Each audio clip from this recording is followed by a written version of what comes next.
all you people that watched Steve G's Idaho. Did y'all know that if Bryan Kohberger had chose the state that he was residing in, he would have been able to choose mental health with no death penalty? For interviews, whether it be with Drunk Turkey or with Banfield, you didn't find any issue with it whatsoever?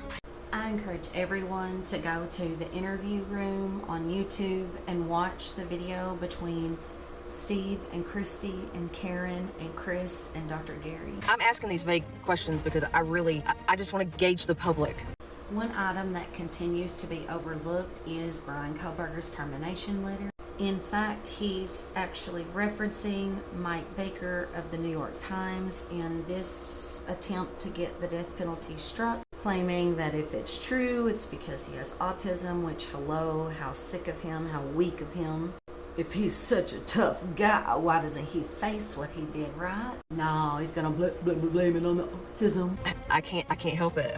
Like, I have so many things to rebut.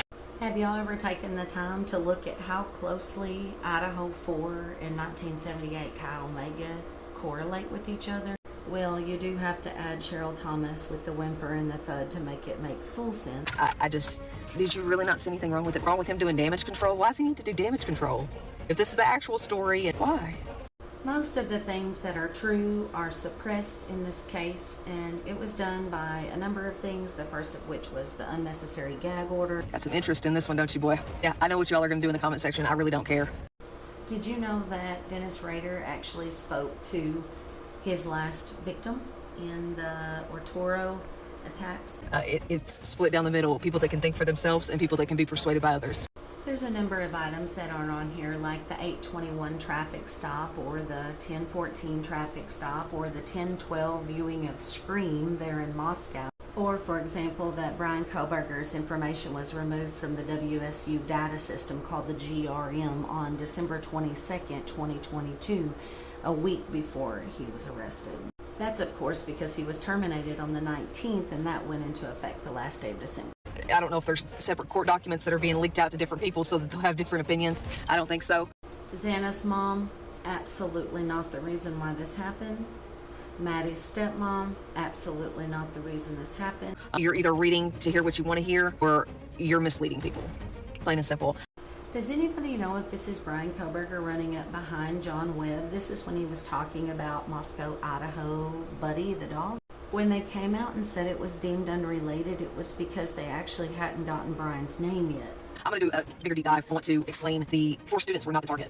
They're not. That's all I have to say on that one today, but I want to be able to explain it detail by detail. You know what I find incredibly alarming?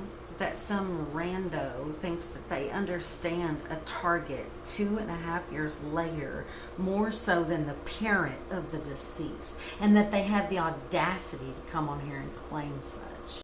Yeah, free Bryan Kohberger.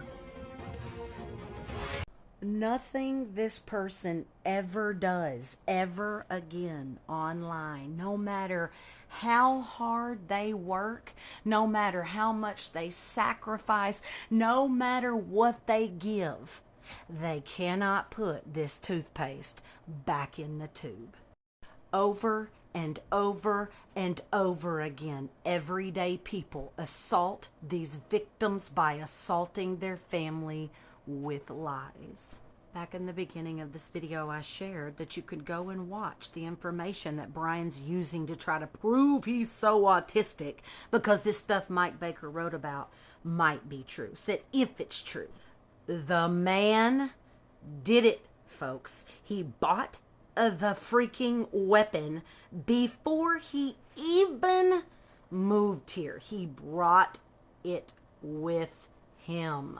If asked to produce it, he wouldn't be able to. He shouldn't have even been recommended, guys. This great, brilliant student was behind on even his finished work for his master's program. It's so frustrating to hear people say that he's brilliant because the man can't even keep his life together moving for the first time at 27. Go look up the date that he added his little Reddit survey. Y'all, the earliest I can find it is on the same date that he graduated from DeSales, which is May 21st, 2022. Why then did DeSales say that he completed his master's in June of 2022? And why then did they not have him pull that sucker down?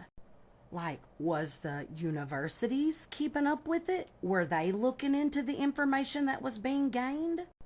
Or do PhD and master's students just go out here and like bump elbows, up in the most violent of these? What in the hell? Go listen to Kana Whitworth talk about the time that she spent there in Pullman and Moscow. Listen to her tell you the truth about how he treated females before you're out here talking about you're gonna prove that all of this is not what's up. After 2 years of the man being in jail, no bond.